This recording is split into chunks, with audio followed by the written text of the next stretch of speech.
guys, I had shown you some more expensive appliances that I use in the kitchen, but now I'm going to show you some of the much less expensive things that I keep on hand that I use really frequently. These are the things I literally open my cabinets and drawers and went, oh, this and this and this and this.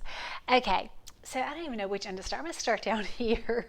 David's like, you've got too much stuff out.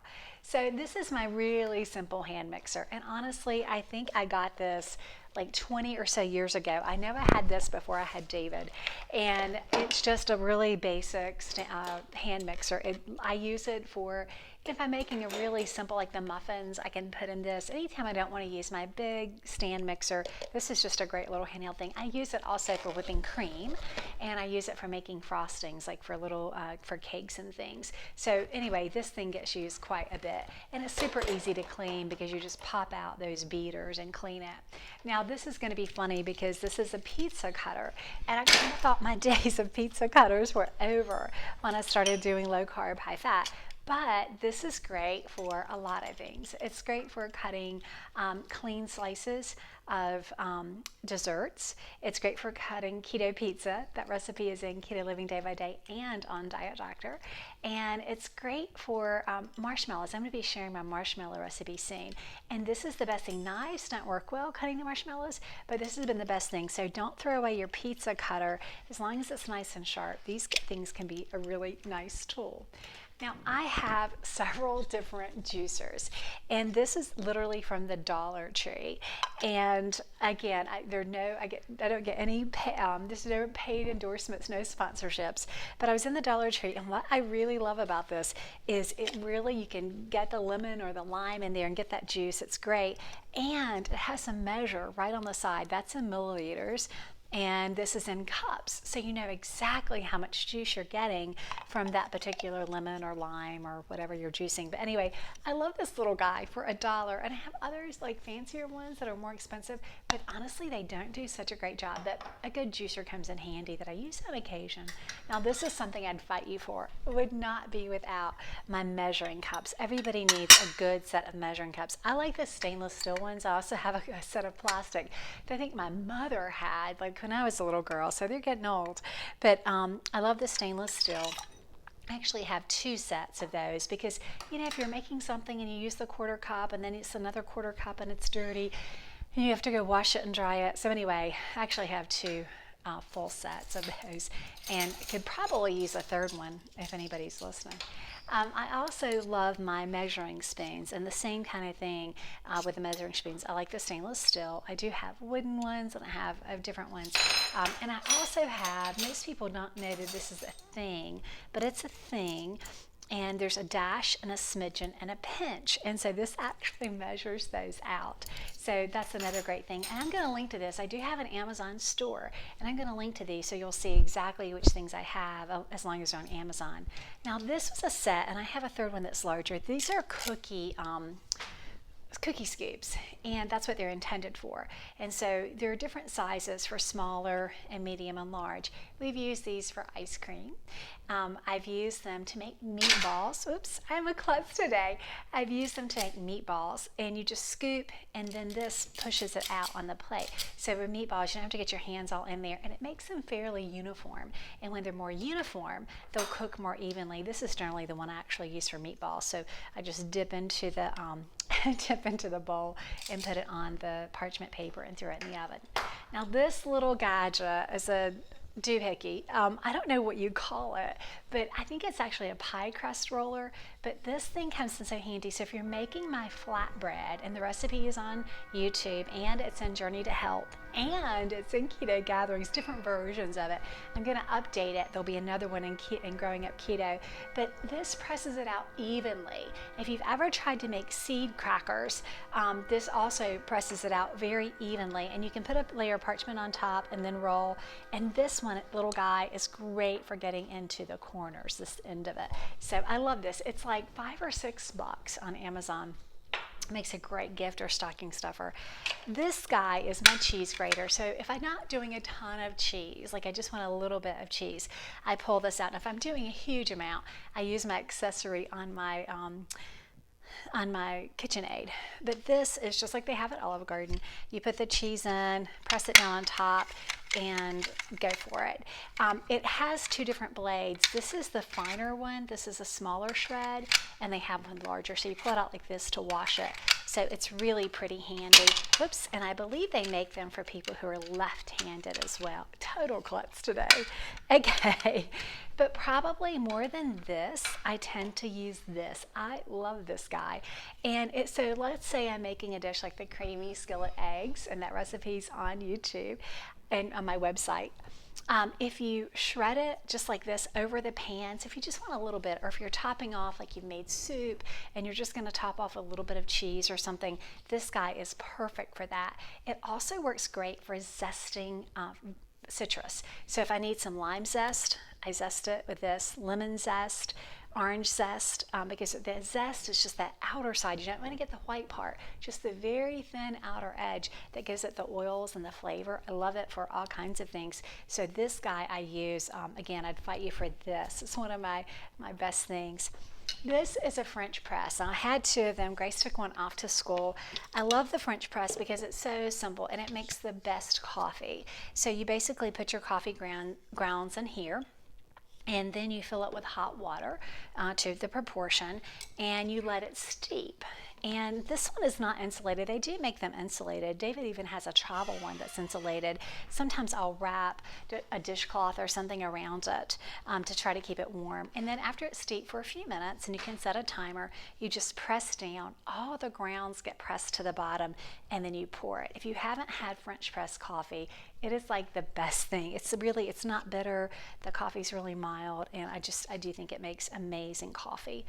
That's something that David and I enjoy sometimes on the weekends or holidays. He'll make me some French press coffee. These are Ramekins, and gosh, I forgot to grab the lids, but they came with a set of lids that fit on just like this, and I love them. There's a set of 4, and one got broken, and so I only have 3 now. I would love some more of these. They're great. I just oil them up. I make minute muffins in them.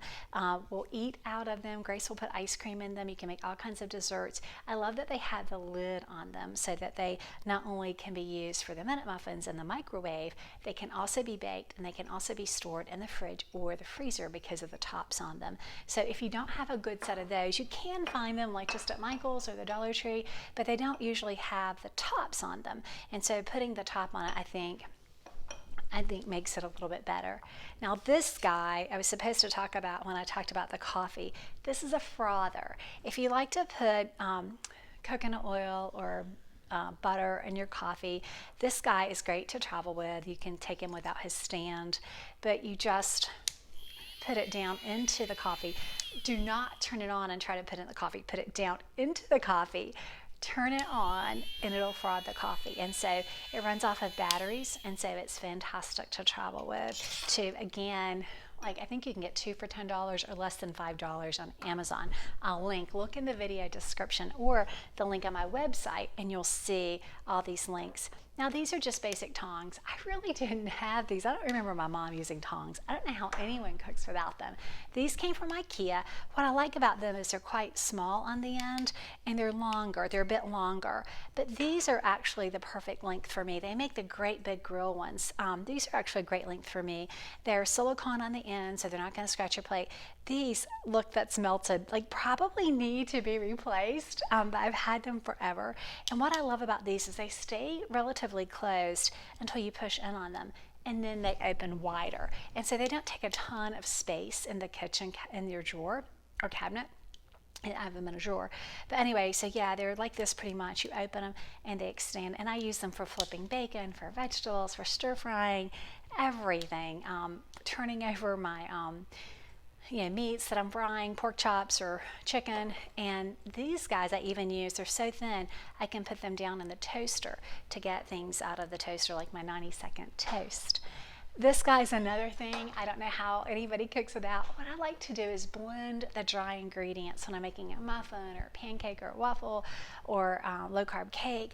I blend the ingredients first. And what you want to do, especially with some ingredients like your baking powder, your psyllium fiber, you want to mix all those together before you add the wet ingredients.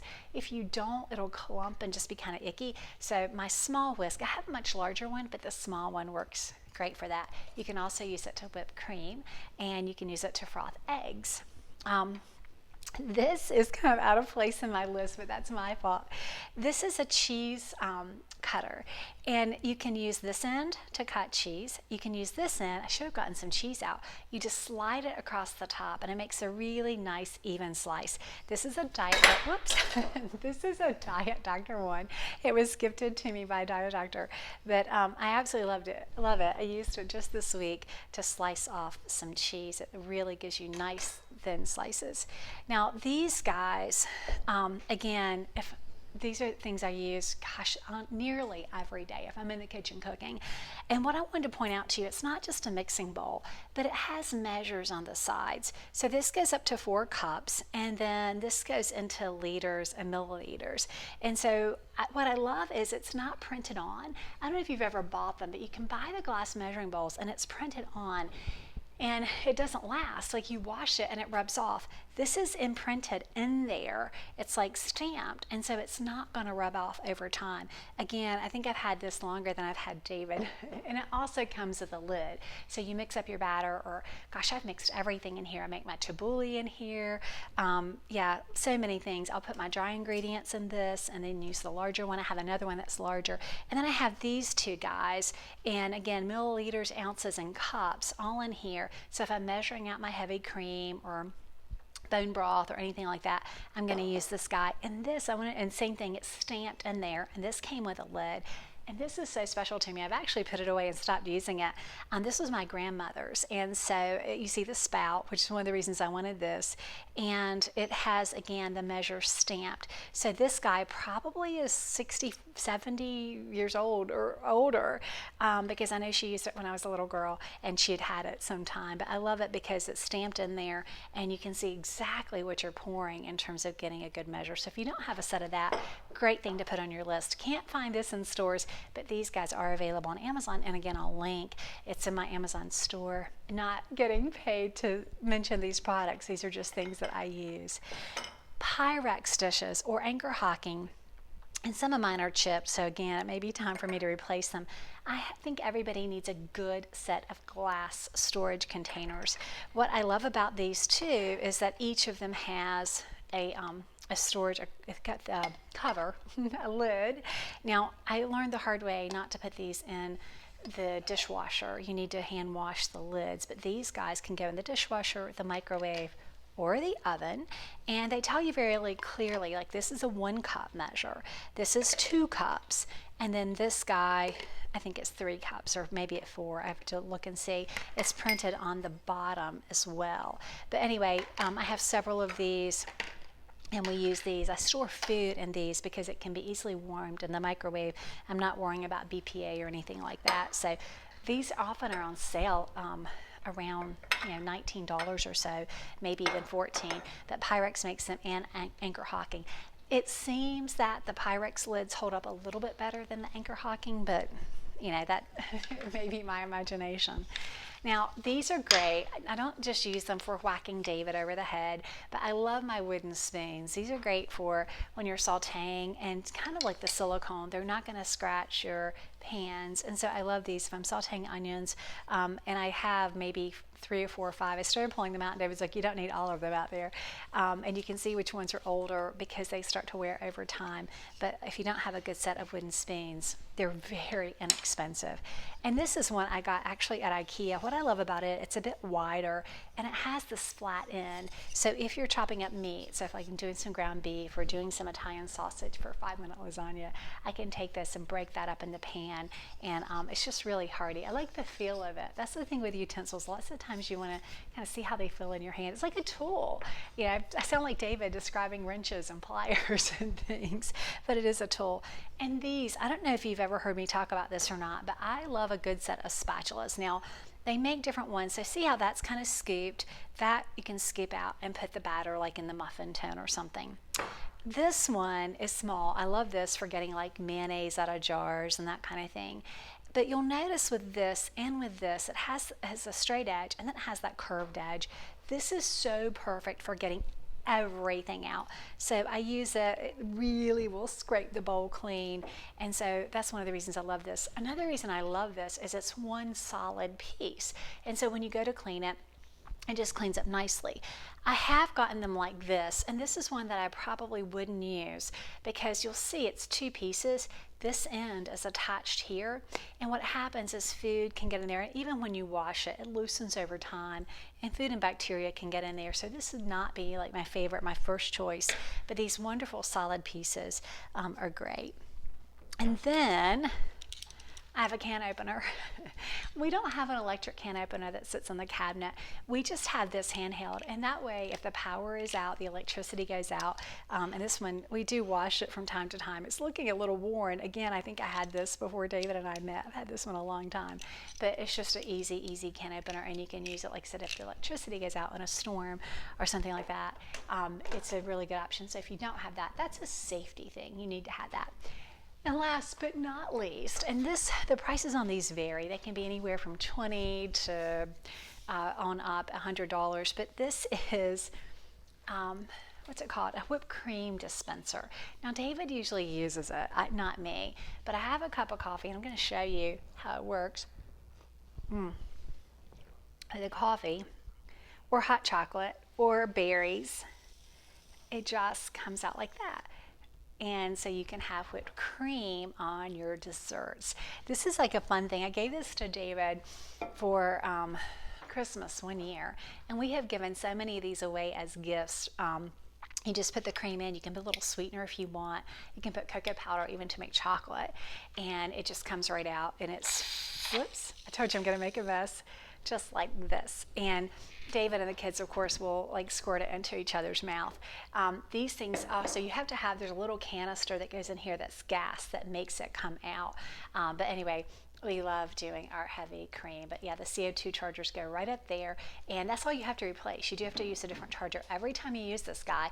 Cleans up easily, and we enjoy it. So I hope that some of these kitchen gadgets have been helpful to you. And yes, I'm going to eat this as soon as we turn the camera off, but I hope that some of these gadgets have been helpful to you and that you'll enjoy them in your kitchen if you use them too.